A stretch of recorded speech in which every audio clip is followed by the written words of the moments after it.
கனி இந்த கோவிடுக்கு ஊசி போட்டதுக்கப்புறம் எந்த மருந்தும் வேலை செய்ய மாட்டேங்குது.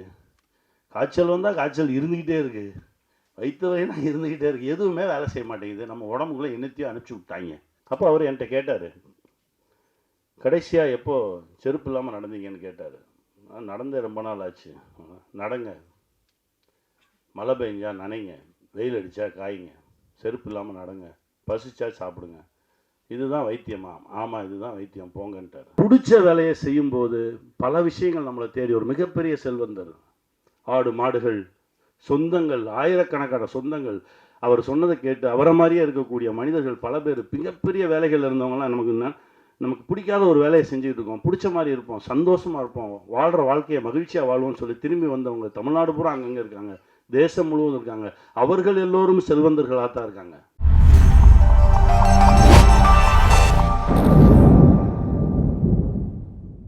இறைவனுக்கு நன்றி. இந்த அசிஸ்டன்ட் டைரக்டர் லிஸ்ட்டெல்லாம் சொன்னாங்களே, எல்லோரும் ஒரு வாட்டி மேலே வாங்கலேன். ஆமாடா, உங்களெல்லாம் பார்க்கணும், ப்ரெஸ் மீடியாவுக்கு வா. அவ்வளோ கஷ்டப்பட்டாங்க, அசராமல் நிற்பாங்க. வா வா வாடா.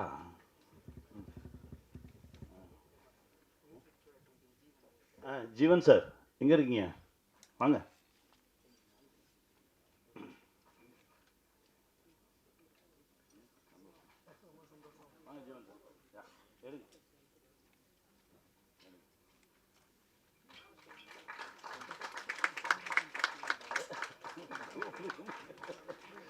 ஏய், கேமரா அசிஸ்டன்ட் சார் இருக்கீங்க?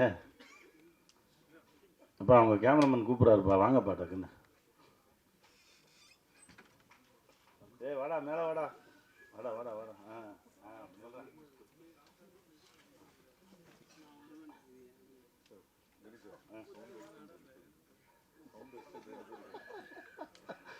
சவுண்ட் அசிஸ்டன்ஸ் 2 பேர் இருக்காங்களாமே, வாங்க. குமரேசன், கமலவாசன், வாங்க சார். ரொம்ப சந்தோஷம், ரொம்ப சந்தோஷம். பாரு,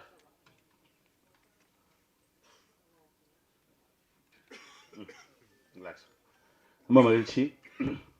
இந்த திரைப்படத்தில் வேலை பார்த்தது ஒரு பெரிய அருள் அப்படின்னு தான் சொல்லுவேன். என் நண்பன் ஸ்ரீராம் மூலமாக என்கிட்ட வந்துச்சு இந்த ஸ்கிரிப்டு. ஒரு கதையை படிக்கும்போதே தெரிஞ்சிடலாம் அந்த கதையை எழுதினவரோட மனநிலை என்னன்னு தெரியும். அந்த மனசு தான் ராம் சக்ரியை என்கிட்ட கொண்டு வந்துச்சு. ரொம்ப சந்தோஷமாக இருந்தது. இதுதானே சொல்ல நினைக்கிறீங்க, வாங்க சேர்ந்து சொல்லுவோம் அப்படின்னு சொல்லி ஆரம்பித்தோம் இந்த பயணம். இப்போது என் வாழ்க்கையில் ரொம்ப ஒரு முக்கியமான இடத்துல நண்பனாக வந்து நிற்கிறார் இயக்குனர் ராம் சக்ரி. ரொம்ப நன்றி. நான் இந்த மாதிரி மனுஷங்களை பார்க்குறது ரொம்ப அரிது. இவங்களெல்லாம் பத்திரமா பாதுகாத்து வச்சுக்கணும். ஏன்னா நிறைய உண்மையோடையும் நிறைய எளிமையோடையும் நம்மளால் அந்த சமூகத்துக்கு ஏதாவது ஒரு பங்கு இருந்துடணும், எல்லாரும் நல்லா இருக்கணும் அப்படின்னு நினைக்கிறவங்க ரொம்ப குறைவு. அப்படி இருக்கிறவங்களால தான் அந்த உலகமே இயங்குதுன்னு நான் நினைக்கிறேன். நன்றி சார், நன்றி, வாழ்க. இந்த படத்தில் என்னோடு நடித்த எல்லாருமே, ஏன்னா அவர் வந்து எப்படின்னா, எனக்கு அவருக்கு எப்படி சிங்க் ஆச்சு நான் நினைக்கிறேன் அப்படின்னா, நான் எதையுமே யோசிக்கவே மாட்டேன், நான் டக்குன்னு முன்னாடி கால் எடுத்து வச்சுருவேன். ஆனால் அவர் நிறைய யோசிப்பார். எனக்கு அவர் அப்படியே ஆப்போசிட். அவர் இந்த படத்தில் ஒருத்தர் செலக்ட் பண்ணியிருக்காங்க அப்படின்னா அவ்வளோ ஆழமாக யோசித்து அதுக்கு ஒரு 4 ஆப்ஷன் பார்த்து அதில் ஒரு ஆப்ஷனை கண்டுபிடிச்சி ரொம்ப க்ளீனாக கொண்டு வந்து நிறுத்தியிருப்பார். அதனால தான் அந்த படத்தில் அவ்வளோ பேரும் அவ்வளோ அழகாக நடிச்சிருந்தாங்க. எல்லோருக்கும் என்னுடைய மனமார்ந்த நன்றி, வாழ்த்துக்கள். கோதண்டம் சார், நீங்கள் சொன்னது முதல்ல புரிஞ்சது, அப்புறம் எதையோ ஆண்களை தூக்கிட்டு பெண்களை குறைச்சிட்டோம்ன்ற பதட்டத்தில் வேற ஒன்று சொல்லி மொத்தத்தையும் எனக்கு என்ன சொன்னீங்கன்னு கடைசி சரி ஏதோ சொல்லியாச்சு. ஆனால் அவங்க மனசு புரிஞ்சது. வாழ்த்துக்கள். எல்லோருக்கும் என்னுடைய மனமார்ந்த நன்றி. என் தம்பி கேமராமேன் ஒருத்தர் நமக்கு ரொம்ப பிடிச்சா தான் அவங்கள பார்த்து சத்தம் போடுவோம். முதல் நாளோ 2வது நாளோ சத்தம் போட்டேன், நான் மனசு கேட்கல.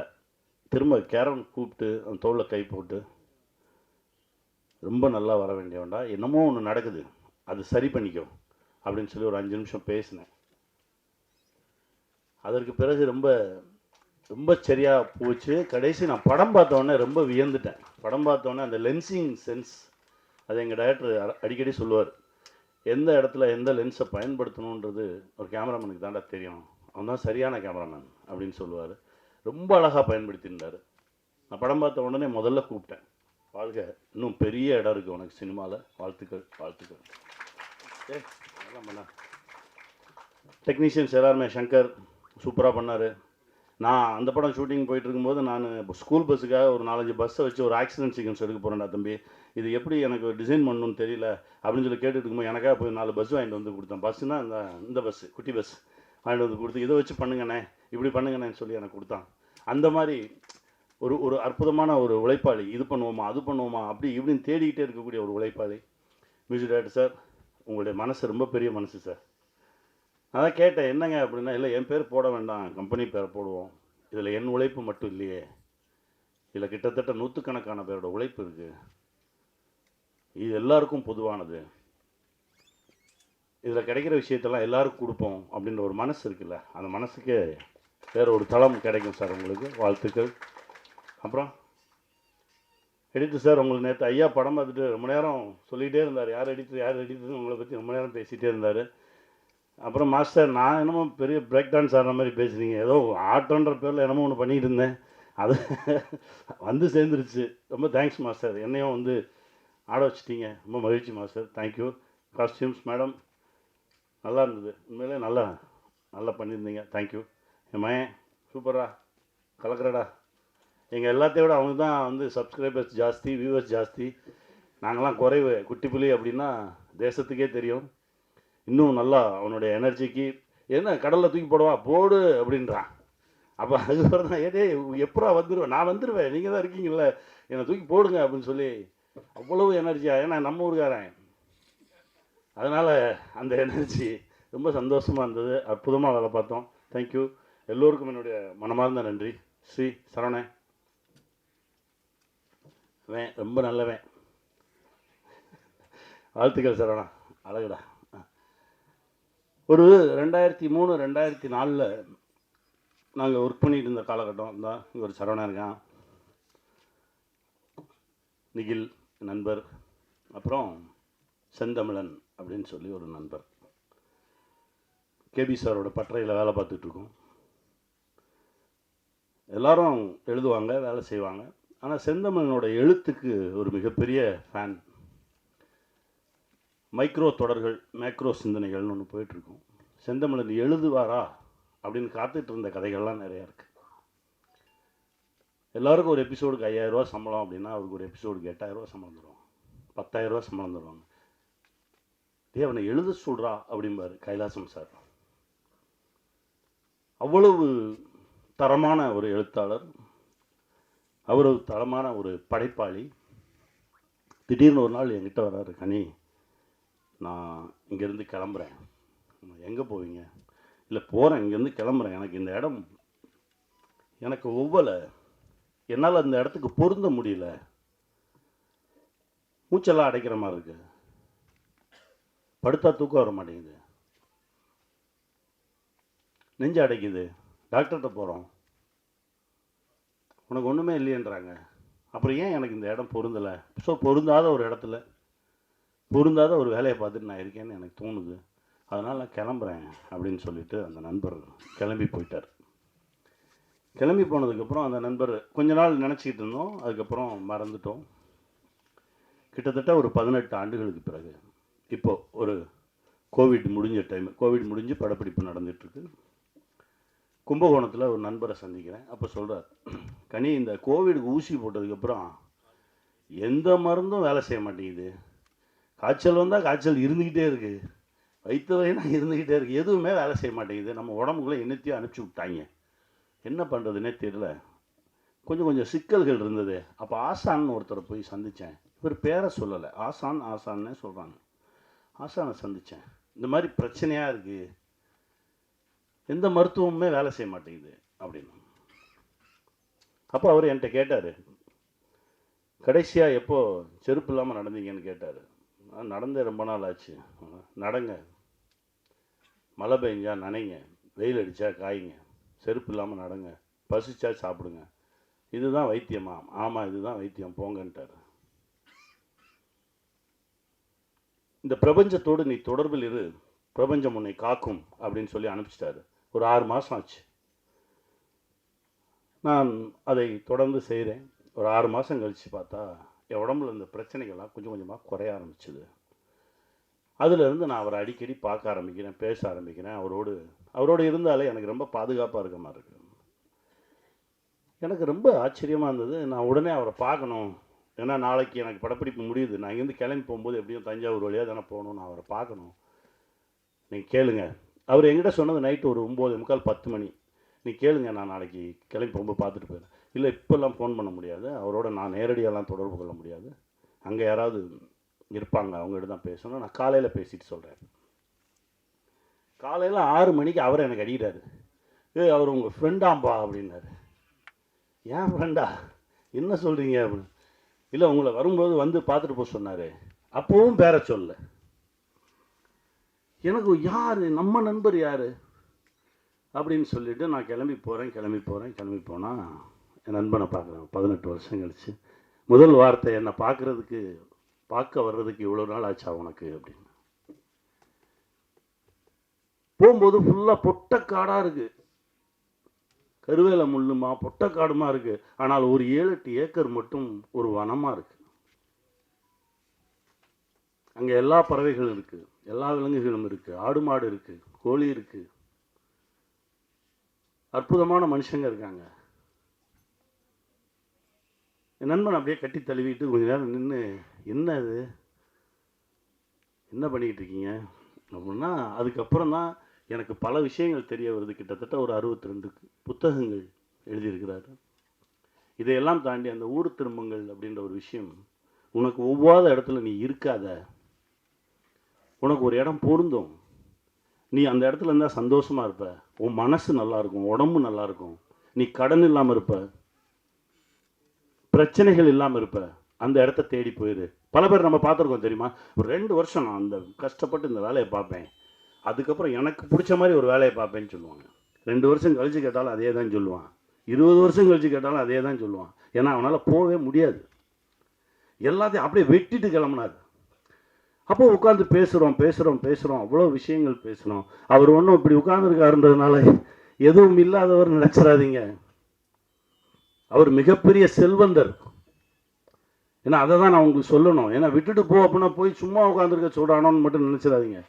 பிடிச்ச வேலையை செய்யும்போது பல விஷயங்கள் நம்மளை தேடி. ஒரு மிகப்பெரிய செல்வந்தர், ஆடு மாடுகள், சொந்தங்கள், ஆயிரக்கணக்கான சொந்தங்கள்.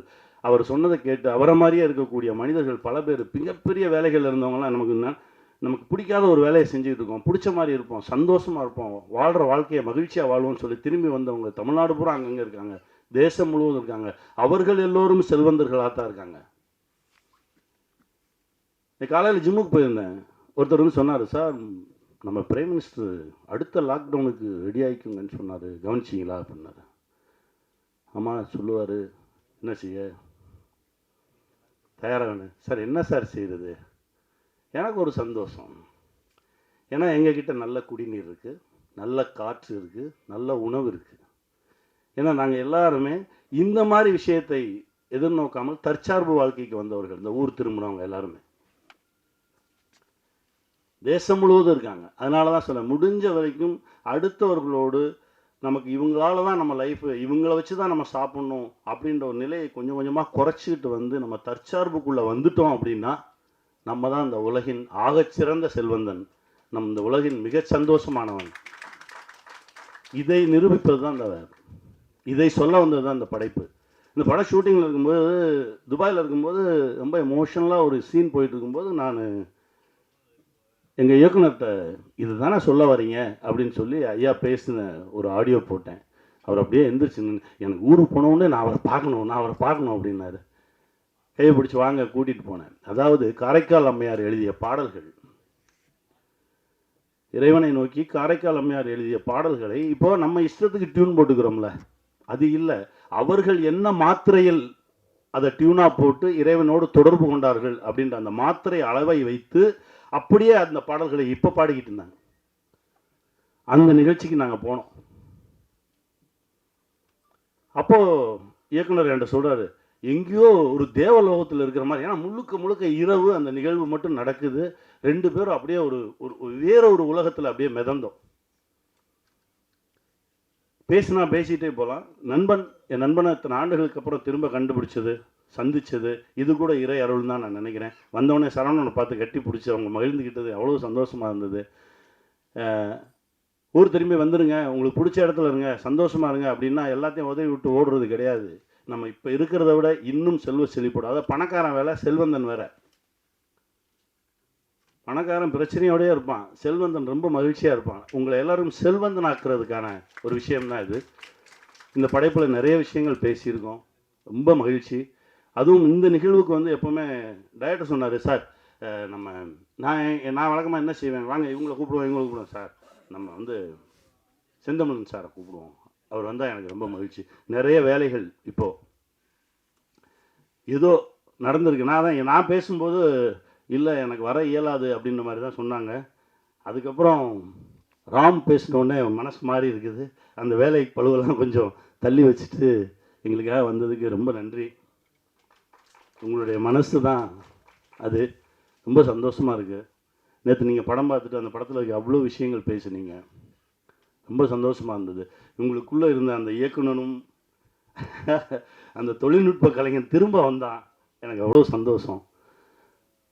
கார்மேனி செல்வம் திரைப்படம் பாருங்கள். இந்த மாதிரி படைப்புகள் ரொம்ப அரிதாக தான் வரும். இது வெறும் திரைப்படம் இல்லை. நாங்கள் இல்லாமல் போகலாம், ஆனால் அந்த படைப்பு இருக்கும், பேசிக்கிட்டே இருக்கும் உங்களோட. நிறைய சுமையை தூக்காதீங்க. இஎம்ஐன்ற பேரில் நிறைய சுமையை தூக்கணும்னா நம்ம நடக்கக்கூட முடியாது. அந்த சுமையை கொஞ்சம் கொஞ்சமாக இறக்கி விட்டுட்டு கைவீசி நடங்க, மகிழ்ச்சியாக இருங்க. வாழ்வோம், வெல்வோம்.